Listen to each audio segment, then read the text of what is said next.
Are you posting on your Google business profile? No, and I need to. That's Okay. one other thing I need to do. Okay. Yeah.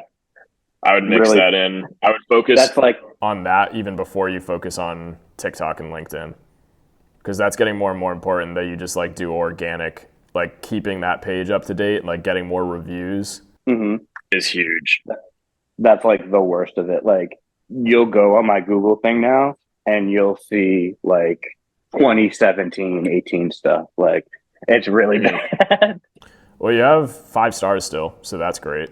That's good. Out of 16 reviews, and 16 is like good, but they're all old, like you said.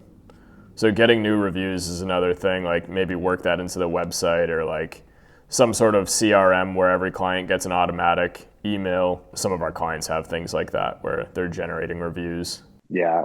But just little things like that, man.